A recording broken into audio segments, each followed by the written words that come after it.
Welcome to the Leo. పెట్టుబడుల ఆకర్షణలో దేశానికే ఆంధ్రప్రదేశ్ దిక్చూచిగా మారిందా అంటే ఎస్, అవుననే సమాధానం వస్తుంది. ఇదేదో డబ్బా కొట్టడానికో సెల్ఫ్ డబ్బా కొట్టడానికో టీడీపీ నేతలో లేకపోతే కూటమి నేతలో చెప్తున్న మాట కాదు. బ్యాంక్ ఆఫ్ బరోడా ఒక కథనాన్ని అయితే ప్రచురించింది. ఆ కథనాన్ని ఆధారంగా చేసుకుని ఇంటర్నేషనల్ లెవెల్లో ఫేమస్ అయినటువంటి ఫోర్బ్స్ పత్రిక ఆ కథనాన్ని ఉటకిస్తూ తాను కూడా ఒక కథనం రాసింది.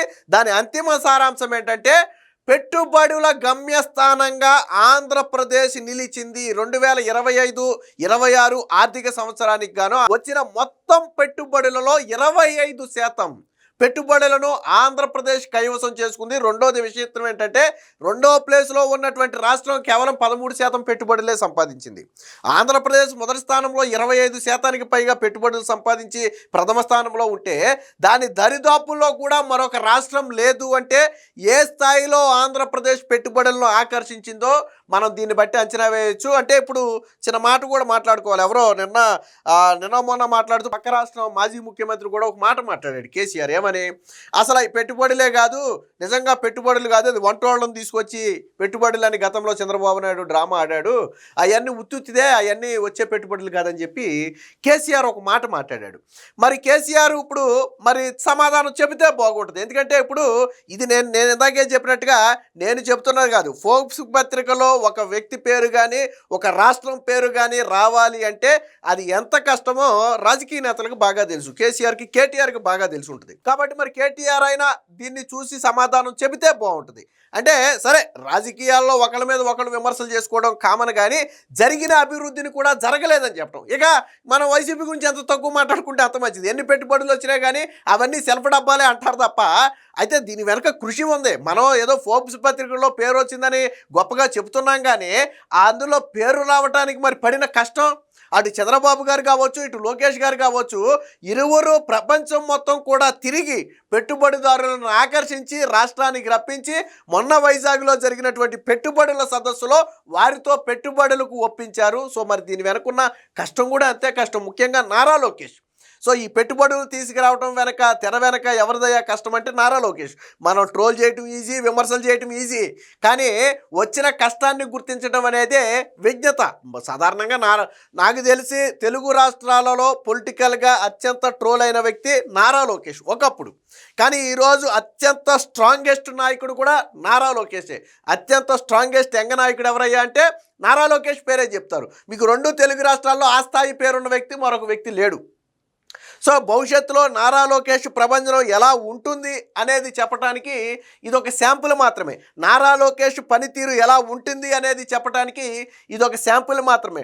భవిష్యత్తులో నారా లోకేష్ ఆశాజ్యోతిగా మారతాడు అని చెప్పడానికి ఇదొక శాంపుల్ మాత్రమే. ఎందుకంటే కష్టపడేవాడికి ఎప్పుడైనా సరే అర్హత ఉంటుంది, ఏ స్థానాన్ని అధిరోహించడానికైనా అర్హత ఉంటుంది. నారా లోకేష్ ఈరోజు ఆ కష్టాన్ని, ముఖ్యంగా తండ్రి బాటలో తనయుడు అనే పదానికి నిదర్శనంగా, ఒక రకంగా చెప్పాలంటే తండ్రిని మించిన తనయుడిగా నారా లోకేష్ ఇప్పుడు ఈ స్థాయిలో కష్టపడుతున్నాడు అంటే ఆ క్రెడిట్ మొత్తం కూడా చంద్రబాబు గారికే చెందుతుంది. ఎందుకంటే తన కొడుకుని ఆ విధంగా తీర్చిదిద్దారు. మొత్తంగా పెట్టుబడుల వ్యవహారంలో ఈరోజు ఎప్పుడైతే ఫోర్బ్స్ పత్రికలో ఒక కథనం వచ్చిందో, మళ్ళీ ప్రపంచం మొత్తం ఆంధ్రప్రదేశ్ వైపు చూసింది. ఆల్రెడీ ఒకసారి చూసింది గూగుల్ ఆంధ్రప్రదేశ్ వచ్చినప్పుడు, ప్రపంచం మొత్తం ఆంధ్రప్రదేశ్ వైపు చూసింది, ఇండియా వైపు కాదు, ఆంధ్రప్రదేశ్ వైపు చూసింది. మళ్ళీ ఇప్పుడు ఈ కథనం వచ్చిన తర్వాత మరొక్కసారి ఆంధ్రప్రదేశ్ వైపు దేశం మొత్తం కూడా తిరిగి చూస్తుంది. అంటే అది ఆంధ్రప్రదేశ్ యొక్క గొప్పతనం, ముఖ్యంగా చంద్రబాబు గారు నారా లోకేష్ కష్టానికి ప్రతిఫలంగా చెప్పుకోవచ్చు. సో ఇదే ఈ బ్యాంక్ ఆఫ్ బరోడా ప్రచురించినటువంటి కథనం. ఇక్కడ రాయొచ్చు చూడండి, data for the 3 quarters of FY 2026 అని చెప్పి బ్యాంక్ ఆఫ్ బరోడా ఇచ్చినటువంటి కథనం. ఇందులో చూడవచ్చు మీరు, ఇక్కడ ప్రథమ స్థానంలో ఆంధ్రప్రదేశ్ 25.3% పెట్టుబడులను ఆంధ్రప్రదేశ్ కైవసం చేసుకుంటే, రెండవ స్థానంలో ఉన్న రాష్ట్రం ఒడిశా 13.1. మరి 25%కి 13% ఏమైనా సంబంధం ఉందా? దాదాపుగా 12% తేడా ఉంది. సెకండ్ ప్లేస్లో ఉన్నటువంటి స్టేట్కి 12% పెట్టుబడుల వ్యత్యాసం ఉంది. అంటే ఆషామాషి వ్యవహారం కాదు. అంటే ఎవరికి అందనంత ఎత్తులో అనే ఒక పదాన్ని మనం వాడతాం చూసారా? ఎస్, ఆ పదం ఈరోజు కరెక్ట్గా ఆంధ్రప్రదేశ్కి సరిపోతుంది. ఎవరికి అందనంత ఎత్తులో ఈరోజు ఆంధ్రప్రదేశ్ ఉంది అంటే ఆ క్రెడిట్ మొత్తం కూడా నారా లోకేష్ గారికి, చంద్రబాబు గారికి దక్కుతుంది. ఇక థర్డ్ ప్లేస్కి వచ్చేటప్పటికి మహారాష్ట్ర ఉంది, తెలంగాణ వచ్చేటప్పటికి 9.5%, గుజరాత్ 7%, తమిళనాడు 4.9%, రాజస్థాన్ 4.3%, ఛత్తీస్గఢ్ 3.9%, మధ్యప్రదేశ్ 3.2%, ఉత్తరప్రదేశ్ 2.7%, వెస్ట్ బెంగాల్ 2.6%, కర్ణాటక 2.1%, ఇక అస్సాము, జార్ఖండ్ ఇవన్నీ 1% కంటే తక్కువ ఉన్నాయి అనుకోండి. బట్ ఎంటైర్లో అంటే సింహభాగాన్ని ఆక్రమించి దేశంలోనే రారాజుగా, పెట్టుబడుల్లో రారాజుగా నిలిచినటువంటి రాష్ట్రం ఆంధ్రప్రదేశ్. విమర్శలు చేసినంత ఈజీ కాదు పేరు తీసుకురావడం. ఇదేదో డబ్బులు ఇస్తేనో లేకపోతే సెల్ఫ్ డబ్బాలు కొట్టుకుంటూనే ప్రచురించే కథనాలు కాదు ఇవి. వాళ్ళు ఎవరికి డబ్బా కొట్టాల్సిన అవసరం లేదు. వాళ్ళు ఫ్యాక్ట్స్తో మాట్లాడతారు, ఉన్న విషయాలు మాట్లాడతారు. సో దీనికి సంబంధించి బిజినెస్ స్టాండర్డ్స్లో కూడా ఒక కథనం వచ్చింది, ఒకసారి చూద్దాం. సో బిజినెస్ స్టాండర్డ్స్ ఇందులో ఒక ఆర్టికల్ వచ్చిందంటే దానికి ఎంత క్రెడిబిలిటీ ఉంటుందనేది ఇన్వెస్టర్స్కి బాగా ఐడియా ఉంటుంది. సో ఇందులోనే ఆంధ్రప్రదేశ్ గురించి కూడా ఒక ఆర్టికల్ ఇచ్చారు చూడండి. ఇక్కడ Andhra corners 25.3% of FY 2026 investments అని చెప్పి ఇక్కడ ఒక కథనాన్ని, అంటే బిజినెస్ స్టాండర్డ్స్ పత్రికలో ఆంధ్రప్రదేశ్ అగ్రగామిగా నిలిచింది, పెట్టుబడుల్లోనే దేశంలోనే అగ్రగామిగా నిలిచింది, పెట్టుబడుల గమ్యస్థానం. ఎంటైర్ ఈ కథనం యొక్క సారాంశం ఏంటంటే పెట్టుబడుల గమ్యస్థానంగా ఆంధ్రప్రదేశ్. అంటే ఈరోజు ప్రతి 10 ఇన్వెస్టర్లలో దాదాపుగా 5 మంది ఇన్వెస్టర్లు ఆంధ్రప్రదేశ్ వైపు చూస్తే మిగతా 5 మంది దేశం మొత్తం గురించి చర్చిస్తున్నారు. అంటే ప్రతి ఇన్వెస్టర్ కూడా మొదట ఆంధ్రప్రదేశ్ను చూసిన తరువాతే ఇతర రాష్ట్రాలు చూడాలి అనుకుంటున్నారు తప్ప వాళ్ళ మొదటి ప్రయారిటీగా ఆంధ్రప్రదేశ్ ఉంటుంది అనేది ఆ ఎంటైర్ ఈ కథనం యొక్క సారాంశం. ఇలాంటి అంటే నేను ఇందాకే చెప్పాను, ఇదేదో సెల్ఫ్ డబ్బాలు కొట్టుకోవడం కాదు, మనం సెల్ఫ్ డబ్బాలు కొట్టుకుంటే వచ్చే కథనాలు కాదు. ఇదే పత్రికల్లో గతంలో ఈ ఫోర్బ్స్ పత్రికల్లో కావచ్చు లేదా వీటిల్లో కావచ్చు గతంలో ఒక ఆర్టికల్ వచ్చింది, జగన్ గురించి కూడా ఒక ఆర్టికల్ వచ్చింది. ఏం ఆర్టికల్ వచ్చిందో తెలుసా? కియా పరిశ్రమను తరిమేస్తున్నారన్న ఆర్టికల్ వచ్చింది. జాతీయ మీడియాలో ఆర్టికల్స్ వచ్చిన తరువాతే జగన్మోహన్ రెడ్డి కియా పరిశ్రమను ఎక్స్టెన్షన్ ప్లాంట్ నెలకొండా అడ్డుకున్నాడు. అప్పట్లో వైసీపీ వేధింపులు తట్టుకోలేక కియా ఎక్స్టెన్షన్ ప్లాంట్ ఇతర రాష్ట్రానికి వెళ్ళిపోతుంది. గతంలో వచ్చినటువంటి అతి భారీ ఇన్వెస్ట్మెంట్ FDI ఏదైతే ఉందో అది బయటికి వెళ్ళిపోతుందని చెప్పి జాతీయ స్థాయిలో కథనాలు వస్తే జగన్మోహన్ రెడ్డి అప్పుడు ఉలిక్కిపడి దాన్ని వెళ్లకుండా ఆపాడు. సో వాళ్ళ గురించి ఆ విధంగా వస్తే చంద్రబాబు గారి గురించి ఈ విధంగా వచ్చింది. So both are not same అనే పదాన్ని మనం ఇక్కడ చాలా స్పష్టంగా వాడుకోవచ్చు. సో దీనికి సంబంధించిన మరొక కథనం కూడా ఉంది, ఒకసారి చూద్దాం. పెట్టుబడుల్లో ఏపీ టాప్. దేశంలోకి వచ్చిన పెట్టుబడుల్లో 4వ వంతు ఆంధ్ర రాష్ట్రానికే. బ్యాంక్ ఆఫ్ బరోడా నివేదిక, ఫోర్బ్స్ ఇండియాలో కథనం. పెట్టుబడుల అనుకూల విధానాల ఫలితం, అనుమతులు శరవేగంగా ఇస్తున్నాం, రంగాల వారీగా సుస్థిర విధానాలు, మౌలిక వసతులకు అత్యధిక ప్రాధాన్యత, అందుకే అగ్రస్థానంలో ఉందని చెప్పి ప్రభుత్వం దానికి అంటే ఎందుకు ఆంధ్రప్రదేశ్ అగ్రస్థానంలో ఉంది అనేది కూడా ప్రభుత్వం ఒక వివరణ అయితే ఇచ్చింది. ఇందులో ఈజ్ ఆఫ్ డూయింగ్ బిజినెస్ ఉండేది గతంలో, దాన్ని స్పీడ్ ఆఫ్ డూయింగ్ బిజినెస్గా చంద్రబాబు గారు మార్చారు. దానికి నిదర్శనమే ఈరోజు పెట్టుబడుల్లో ఆంధ్రప్రదేశ్ హవాకు ప్రధాన కారణం. పెట్టుబడులు ఆకర్షించడంలో ఆంధ్రప్రదేశ్ దేశంలోనే అగ్రస్థానంలో నిలిచింది. 2025-26 ఆర్థిక సంవత్సరంలో ఏప్రిల్ నుంచి డిసెంబర్ వరకు దేశవ్యాప్తంగా వచ్చిన పెట్టుబడుల్లో 25.3% ఆ రాష్ట్రానికే వెళ్ళాయని, ఇతర రాష్ట్రాలన్నిటికంటే కూడా గరిష్ట వాటాను సొంతం చేసుకుందని బ్యాంక్ ఆఫ్ బరోడా నివేదికను ఉటకిస్తూ ఫోర్బ్స్ ఇండియా తాజాగా కథనాన్ని ప్రచురించింది.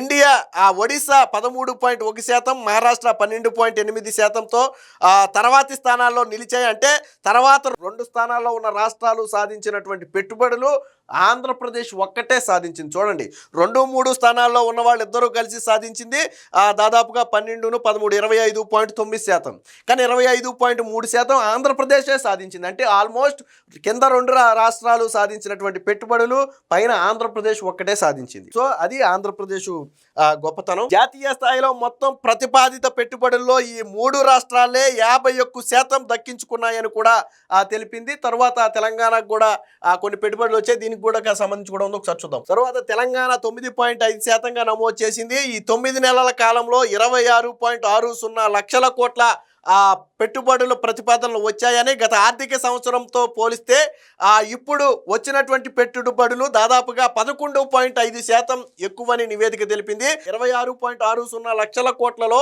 అత్యధికంగా ఇంధన రంగంలో 22% పెట్టుబడులు ప్రతిపాదనలు వచ్చాయి. ఇక రసాయన రంగంలో 21%, మెటల్ ఉత్పత్తుల్లో 17%, ఐటీ ఆధారిత రంగాల్లో 10% పెట్టుబడులు వచ్చినట్టుగా అయితే తెలిపింది. ఇక దేశంలో పెట్టుబడులు పారిశ్రామిక భవనాలు దక్షిణ తూర్పు కారిడార్ల వైపు వీస్తున్నాయని చెప్పి ఇదే వీస్తున్నాయి అనడానికి ఇదే నిదర్శనం అని చెప్పి రాష్ట్ర ప్రభుత్వం శుక్రవారం ఒక ప్రకటన తెలిపింది.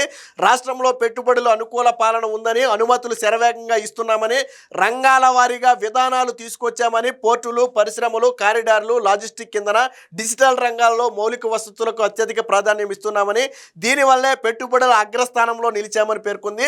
అంతర్జాతీయ దేశీయ ఇన్వెస్టర్లతో నిరంతరం క్రియాశీలకంగా సంప్రదింపులు జరుపుతున్నామని, సుస్థిర పాలసీలు అమలు చేసే కార్యశీల యంత్రాంగం తోడ్పాటుతో మ్యానుఫ్యాక్చరింగ్, పునరుత్పాదక ఇంధనం, ఎలక్ట్రానిక్స్, డేటా సెంటర్లు, మొబిలిటీ తదితర రంగాల్లో అత్యధిక పెట్టుబడులకు అవగాహన కుదుర్చుకున్నట్లుగా తెలిపింది. సో ఫోర్బ్స్ లో వచ్చినటువంటి కథనాన్ని నారా లోకేష్ కూడా క్వైట్ చేస్తూ ఒక పోస్ట్ అయితే పెట్టారు. సో పెట్టుబడిలో ఏపీ దూసుకుపోతుంది, ఎక్స్ లో లోకేష్ ఫోర్బ్స్ కథనాన్ని ట్యాగ్ చేసిన మంత్రి. ఏపీ పెట్టుబడి లక్ష్యాన్ని అందుకోవటం కాదు, పెట్టుబడుల సాధనలో దూసుకుపోతుంది, స్పీడ్ ఆఫ్ డూయింగ్ బిజినెస్ అంటే ఇదే అని మంత్రి లోకేష్ శుక్రవారం ఎక్స్లో పోస్ట్ చేశారు. పెట్టుబడులను రాబట్టడంలో దేశంలోనే ఏపీ టాప్లో నిలిచిందంటూ ఫోర్బ్స్ ఇండియా ప్రచురించినటువంటి ఆ కథనాన్ని అయితే నారా లోకేష్ ట్యాగ్ చేయడం జరిగింది. సో ఇది అంటే సాధారణంగా ఇదే మనం చెప్పామనుకోండి, లేదా టీడీపీ కూటమి నేతలు ఎవరైనా దేశంలోనే అత్యధిక పెట్టుబడులు మనకు వచ్చాయి అన్నాం అనుకోండి, వెంటనే వైసీపీ బ్యాచ్ తయారవుతారు. ఏమని కొట్టుకోండి, సెల్ఫ్ డబ్బా కొట్టుకోండి అని చెప్పి వాళ్ళు తయారవుతారు. మరి ఇప్పుడు చెప్పింది మనం కాదు, ఎవరు చెప్పారు?